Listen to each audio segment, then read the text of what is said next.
Welcome to this year's Safer Internet Day Assembly.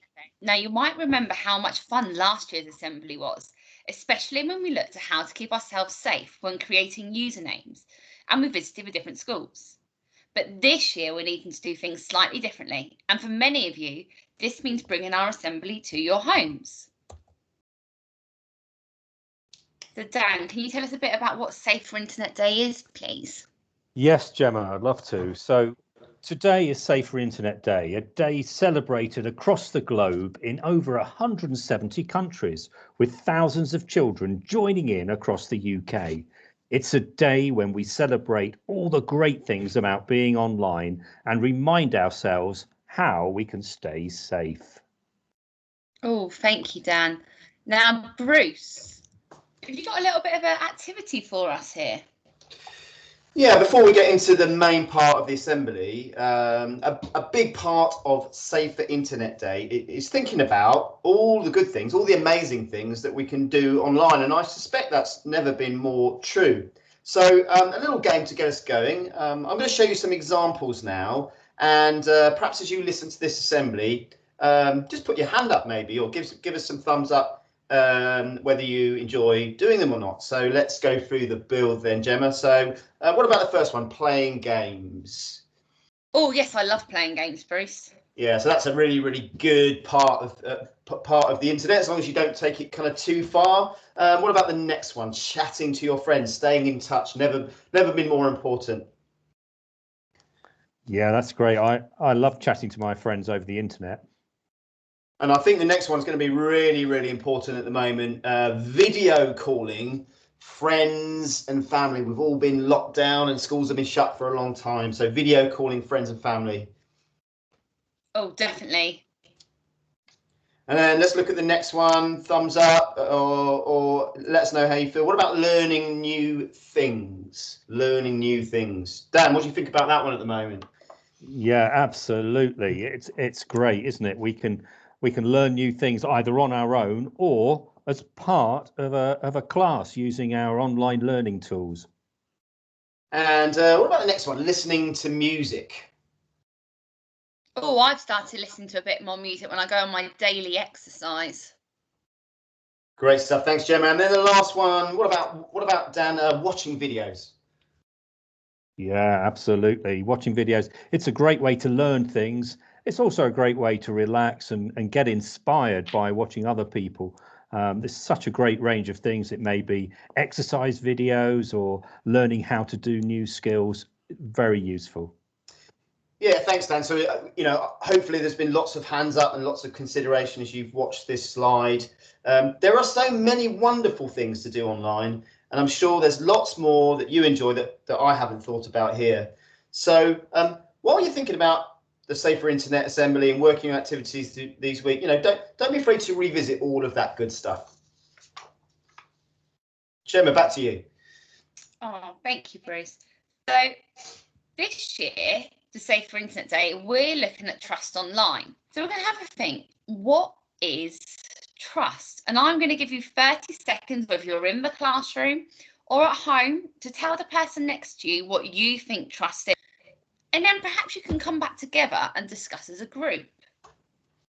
So Bruce, what do you think trust is? Wow, what a difficult question. Well, if I'm working online, I like to trust the people I'm working with. I think the most important point is I know them. I've known them before I kind of work online.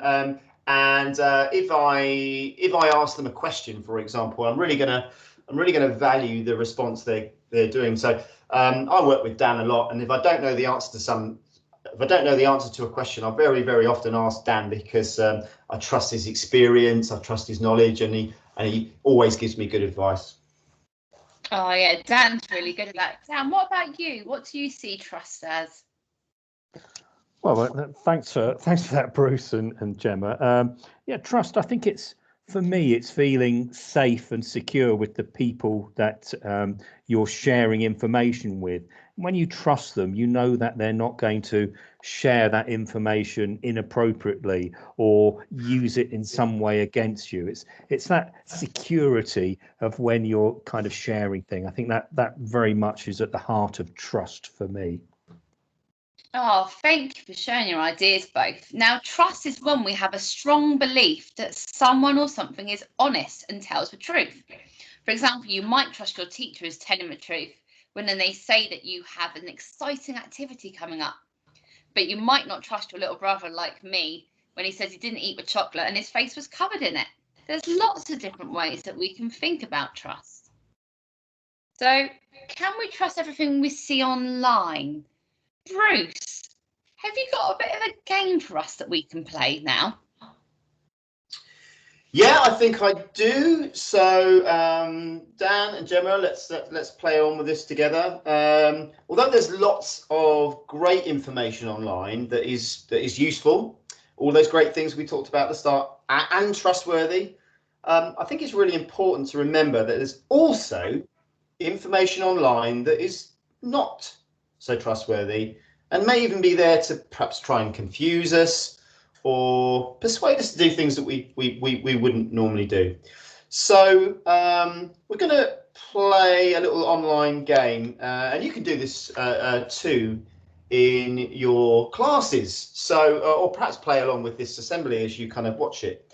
So let's play together. The idea here is that we're either going to trust this on the left-hand side there, lots of those happy emojis and so on, or is this something you're going to be a bit concerned about for whatever reason? So you're going to check it. Lots of those not so sure pictures on the right-hand side. So we're going to play this game, trust it or check it. And I'm going to be showing you an example of something that you might see online. And I would like you to have a think about whether you would trust it or check it with an adult. And as I say, I'm going to be playing this with Gemma and Dan for their thoughts on each example, and you can play along at home and in class too. We'll also be looking at how seeing each of these examples online might make us feel as well. So trust it or check it, and how do we feel about it? So let's look at the first example. If you saw this trade in an online game, would you trust it or check it? Let's go. I think I'm going to go to Dan on this one first. Dan, would you trust it or check it, and why? And then how does it make you feel? Well, first of all, just looking at this, it might be someone is trying to make an unofficial trade. Agreeing on a trade should always be done using official trading systems in the game. This will make it safe and trustworthy. I think I'd want to check this and make sure that I feel the trade is fair before accepting. So I'm a little bit suspicious. We haven't got an emoji for suspicious, but curious. Yeah, curious, suspicious is my initial feeling on that, Bruce. All right, thanks for that, Dan. So not necessarily shocked or worried, but it's certainly something you would check out before moving on. Is that right? Yeah, definitely. Definitely want to just double check that. Thank you, Dan. Right, let's go to Gemma now on the next example. Let's move that slide on to the next one. There we go. We've got the next example. Yeah. Okay, so let's look at this one. So, Gemma, if you saw this advert, this is an advert online, could be on a website or perhaps popping up in a game. Would you trust it or would you check it? Trust it or check it? What do you think, Gemma? Now it's got invade planets, build empires, and rule the stars. Whenever I'm playing games, I love to be the ruler, but it can be tricky to tell if an online advert is trustworthy or not. So it's always best to check. And if you weren't sure, you can look up the advert separately online or speak to an adult you trust about whether it's real or not. Yeah, I think that's really, really good advice. And if you look at the picture there, they put that big click now button right in the middle and make it really, really appealing for children. And then they hide the advert in right in the top right-hand corner. So it is an ad, but it's really tricky to see. What about how it makes you feel, Gemma? Again, a bit like Dan, it makes me feel a bit curious, and I want to press that click to play now button. But I know that actually, to keep myself safe, I really do need to think about checking these. So I'm a bit curious. I'm also a little bit confused as to what I should do. So I think if I ask an adult, I think they might be able to help me. All right, thank you. Let's look at the next one. I'm going to go back to Dan on this one so we can move the slide on. Here's the next example. So this is a very, very common one. You see lots on the internet. So Dan, if you saw this chain message, a chain message is a message that's been passed on by lots of people. Would you trust it or would you check it? Play along at home as well if you want to. Trust it or check it, Dan? Well, I'm just reading the message and it says, let's turn this into a good day. All I've got to do is send this message to 5 friends and get good luck all weekend. Wow, that sounds great. I'd love some good luck all weekend. It also warns me, don't ignore it or you'll be cursed with bad luck for 10 years. Crikey, that's a long time to be cursed with bad luck. Don't break the chain. Well, do you know what? These can be really worrying if you receive a chain message like that. It's important to remember that these are not true. However, if you're worried by what you have read or seen, it's always good to talk an adult you trust. And it's best not to share these on as they might cause more people to worry. So if I got a message like that, to be honest, Bruce, I'd be angry. I'd be angry and I would not want to share that message on. Yeah, thanks, Dan. You think you've given really good advice there. Those are nearly always not true. Really good idea and advice to speak to an adult about that. And I think you're right to feel angry as well. Okay, let's go back to Gemma now for the next one. We have the next slide, please. So here's your one. Here's your next one, Gemma. A trust it or check it. This time, this is a news headline. Again, it could be on a website or perhaps a social media site. So, Gemma, if you saw this news headline online, trust it or check it. What do you think, Gemma? Oh, so scientists reveal plan to build giant freezer to prevent global warming. Now, when I first look at that, I want that to be real because I'm really conscious about saving our Earth. But actually, this looks like it could be a bit of a joke. People usually share jokes to make people laugh. They tend to be very exaggerated, or they can be sarcastic. And actually, looking at the date as well, that was on the 1st of April last year. And I know 1st of April is April Fool's Day. But if I didn't check that or look past the headline, I might believe it's true. So seeing something like this I think I'd need to check it. At first, I wanted to believe it, but then when I looked at, and look, by J. Joker. So actually, that's made me feel a bit angry, Bruce, that someone's tried to trick me. And at first, I believed it was true because they knew that I like saving the planet. So it's made you feel a bit angry because it's Yeah. kind of, enticed you in. But actually, if you just take a few minutes not to click and actually to read it a couple of times and look at the fine detail, then it's probably not what it first appears to be. So again, thanks for that, Gemma. Right to feel angry, I think. All right, we're going to go back to Dan for the next example in the game. So Dan, here's your next one. Take your time on this one. This time, this is an online competition. So Dan, if you saw this competition online, looking like you might be able to win some money or a nice new iPhone or even a car or a holiday, looks too good to be true. Dan, would you trust it or would you check it? Well, I'm very tempted to click to spin here because it says everyone's a winner. and that would include me. And all I've got to do is enter my email, click the spin, and I've won a prize. Well, that sounds absolutely fantastic. And I'm really tempted to enter this competition. Do you know what, Bruce? Sometimes these things are genuine and you can win some great prizes. However, it can be helpful to think to yourself, just to slow down. And if something seems too good to be true, then it probably isn't true. And this particular example might be phishing, where they're trying to collect personal information like my username or my email in this case to perhaps gain access to people's accounts. I'd have to be very careful about sharing personal information online, and I'd always check with an adult before entering any competitions. So I think overall, Bruce, although I'm tempted, I'm going to check it, and I'm probably a little bit worried about just entering this without checking it first.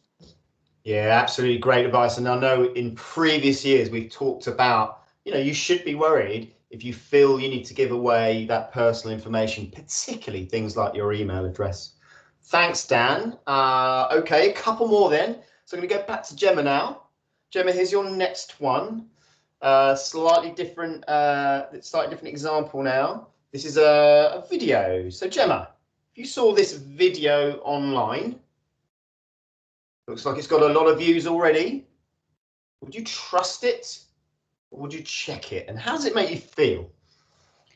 Oh, now when I'm looking, it's like crazy skills, and I absolutely love to play football, and especially during lockdown when there's not that much else to do, but I need to keep fit. I could be doing this in my garden, and I could learn some brilliant trick shots to show my friends. But then I can remember videos can be edited, and so can photos, and I might not be given all the correct information. In this example, where it says first time trick shot, this probably isn't true, because even some of the best footballers can't do amazing trick shots for the first time, and it's probably going to take a lot of effort. So I don't think I would trust this. I think I'd have to check it first before I clicked on it. And although it was making me feel a bit curious, I'm a little bit confused as to whether or not they could actually do that. So I think I'll check it, Bruce, and ask an adult to help me. All right, thank you, Gemma. I think, again, that's really, really good advice. Okay, so we're coming towards the end now. Let's just look at, I think this is the last example. So I'm going to ask both of you this time. I think we'll start with Dan, and then we'll go to Gemma. Have a look at the text message on or the chat message down the left-hand side there. Read it really, really carefully. This could appear on text or various kind of websites or social media sites. So my question to both of you, if you receive this message online, would you trust it or would you check it? And again, if you're playing along at home, asking you the same question. So Dan, trust it or check it? Well, it looks like we've been having a chat here with my online friend Green Thunder 2, but I've never met this person in real life. So although they've said to me they're the same age as me and we've got the same interest, I don't really know that for sure because I've never met them in real life. So it looks like this person is asking me to meet up to celebrate. I've got to be a bit careful here. Well, I've got to be very careful here, and I need to make sure I keep my personal information safe online. If a stranger, because although I've been talking to this person, I've never met them in real life, so they're still a stranger. If they ask me to meet up or for any personal information or for pictures or videos, it's really important that I don't share any of those. And I tell an adult that I trust straight away. They can help me make sure all the correct action is taken, like possibly blocking the user so they can't contact me again. And I can also report it to the platform that's using the where the chat message is. So overall, for me, I think I'm worried now that somebody is trying to meet up who I have never met it before in real life. Yeah, some great advice there, Dan. What about you, Gemma? Particularly that last blue box. Should we meet up in person sometime to celebrate? How does that make you feel? Well, at first, I felt a little bit happy, like, oh, yeah, I've got a friend. But then, like Dan said, actually, I shouldn't be trusting them like straight away, and definitely not meeting up in person without letting an adult know. So now I'm feeling a little bit worried, and I think I need to go and speak to someone at home about what I should do, and they can help me make the right steps and to check that whether or not it is genuine. Okay, thank you, Gemma. Really good. So let's move on to the next slide, please. And can I just say to both of you, brilliant job. Good job there. And good job, everyone that's been playing at home. Dan, Gemma, it was great to hear your thoughts. And hopefully, as you played along with us at home, you will have had some similar ideas. Hopefully, you are now able to answer my next question. So let me throw this open to Gemma and Dan, maybe to summarise how they thought and what they've learned from that game. So my question to you, Gemma and Dan, and those of you listening at home, what should we do if we see something and we're not sure if we can trust it online? Lots of those things were almost too good to be true. Dan, Gemma, have you got some closing thoughts after playing that game? Let's go to Dan first, I think. Well, my first point, I think, is that kind of check and verify. Whenever we're online, it's always good to not just read one source of information, but where you can, check that with another trusted source of information. So I think that checking, not believing everything you see online is an important point. Thanks, Dan. And Gemma, how do you feel just at the end of that game? What should you do? Do you know what? I think Dan made a really good point. I think that perhaps we should think ourselves as internet detectives, and we should actively try to find out more, because I think it's really important that we do question things online and we ask ourselves, what's it trying to get me to do and what are the risks? We could ask an adult to look into another website or app. 3 is a good number to check. And you could also look in a book. I think being an internet detective would definitely help us to become more aware and make sensible decisions on whether something is trustworthy online. But we need to remember that just like in the game we played today, we also need to think about how we are online and how it makes us feel. So Dan, Yes. what do you think we should do if we see something online that makes us feel upset, scared, angry, worried or confused? Yeah, I think that's very important that we have a course of action when we do have those feelings when we're online. And I think the key bit of advice is to talk to an adult. Don't keep it to yourself. We do sometimes feel, oh, it would be embarrassing to mention it to a parent or a trusted adult, but we really do have to share that. So when we see something that concerns us, even if it is a little bit embarrassing to have to mention it to your parents, it's still the best way. Share that information with an adult and they can help you out. Brilliant. Thanks, Dan. And thanks, Bruce. So there's lots of things that we can do to help. But most importantly, like Dan just said, make sure you talk to an adult you trust for help, be an adult at school or at home. And remember, there's lots of information when you go online, some true, but some isn't true. So use the advice from this assembly today to help you decide and to make sure you keep yourself and others safe when online. So thank you, Dan, and thank you, Bruce, for your help with Safer Internet Day Assembly for this year. And we hope that everyone at home and at school has fun joining in and sharing their thoughts. We hope that everyone has a happy Safer Internet Day this year. Thanks, Dan. Thanks, Bruce. Thanks everyone. Thanks, everybody. Yeah.